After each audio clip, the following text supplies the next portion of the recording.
60 minutes business et avec nous aujourd'hui Sylvie Doria, présidente du réseau interprofessionnel Restauco, acteur majeur de la restauration collective. Bonjour Sylvie Doria. Bonjour Sandra. Merci d'être avec nous. Quand on pense restauration collective, c'est vrai qu'on pense souvent aux cantines scolaires. Mais la restauration collective, c'est bien plus vaste que ça. Absolument. Les cantines scolaires sont vraiment souvent le porte-parole qui est médiatisé. Vous avez tout le secteur médico-social, avec les hôpitaux, les maisons de retraite, qui d'ailleurs est le secteur le plus important, ça représente 45%. Et puis vous avez le secteur entreprise et le secteur scolaire qui, lui, représente à peu près 35%. Donc c'est très vaste. Alors ça fait combien de salariés en France ? Ça fait 300 000 emplois en France. Et combien de bénéficiaires ? Vous avez 10 millions de bénéficiaires. C'est l'équivalent d'un pays comme la Suède qui s'attable tous les jours en restauration collective. Alors on imagine les enjeux en ce moment, enjeux de transformation, les chantiers, enjeux énergétiques. Évidemment, on va commencer par ces chantiers. Quels sont-ils les plus gros que vous avez mis, vous, en place ces dernières années ? Vous êtes à ce poste depuis 2019. Qu'est-ce que vous avez commencé à mettre en place dans la restauration collective pour qu'elle prenne le train des changements de notre société ? Alors la restauration collective, depuis quelques années, est complètement engagée dans la mise en place d'une alimentation durable à travers les objectifs de la loi Egalim. On en fait partie prenante complètement. Et donc, on a commencé à restructurer nos façons de fonctionner de manière à atteindre, en 2022, 50% de produits de qualité offerts dans toutes les cantines, dont 20% de bio. Donc, ça a nécessité, pour nous, professionnels que nous sommes, la mise en place de modifications dans le fonctionnement, dans l'organisation, dans la façon de gérer notre métier. Mais ça a également nécessité des budgets supplémentaires et des discussions avec la filière, puisque le principal rôle, je dirais, de la restauration collective, au-delà de sa mission de service des repas, c'est également d'offrir des débouchés aux filières alimentaires sur un marché qui représente quand même 7,3 milliards d'euros en France chaque année.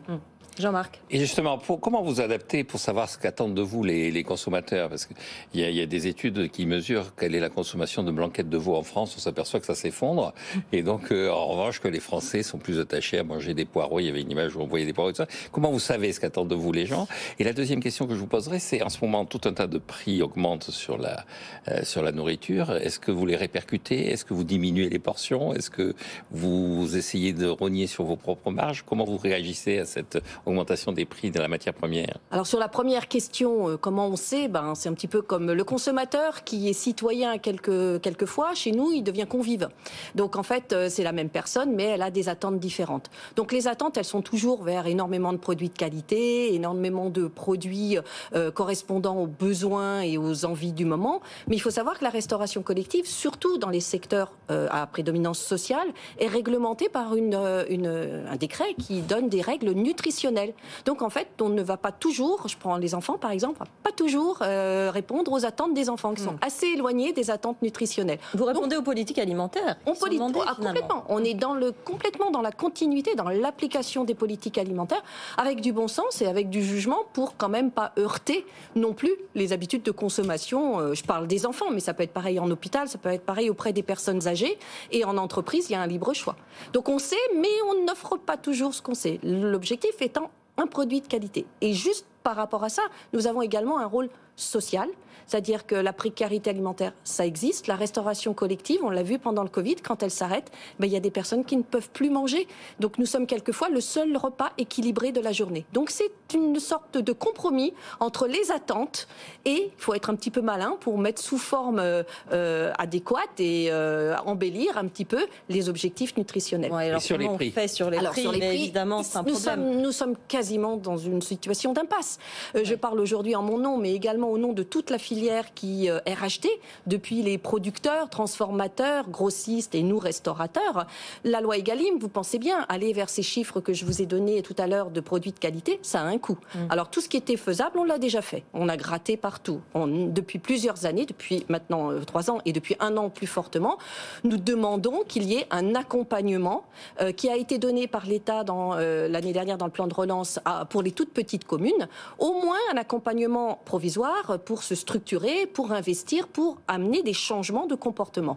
L'inflation actuelle, c'est une impasse pour nous. On ne peut pas aujourd'hui absorber cette montée en gamme et absorber ce surcoût. On ne pouvez pas non plus augmenter les prix de façon indécente. Ce sont des décisions et des arbitrages politiques. Oui. Qui va décider d'augmenter les prix? Les donneurs d'ordre. On parle de restauration collective au singulier, mais elle est plurielle. Oui. Entre les écoles qui sont dépendantes des mairies, les collèges des départements, les lycées des régions, les hôpitaux des ARS. En fait, c'est très divers.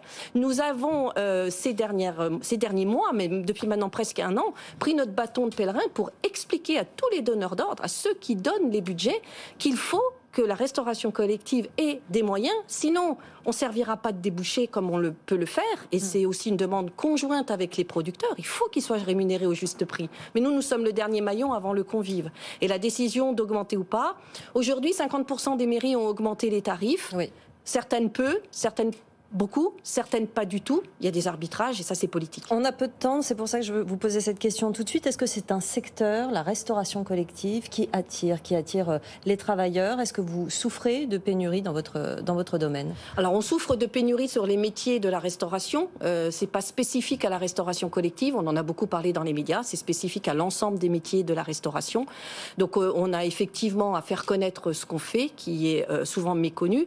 Et puis, je dirais, on a besoin aussi d'apporter l'image de ce qu'on est réellement aujourd'hui, ce qui n'est pas toujours bien maîtrisé, même par les professionnels. L'image de la restauration collective est peut-être un peu dégradée par rapport à celle des restaurants. Et dans la mémoire, les souvenirs d'un certain nombre d'entre nous, c'est pas forcément toujours des bons souvenirs, et en tout cas c'est très différent aujourd'hui. Et aujourd'hui nous sommes vraiment sur une montée en gamme et une vraie proposition agréable.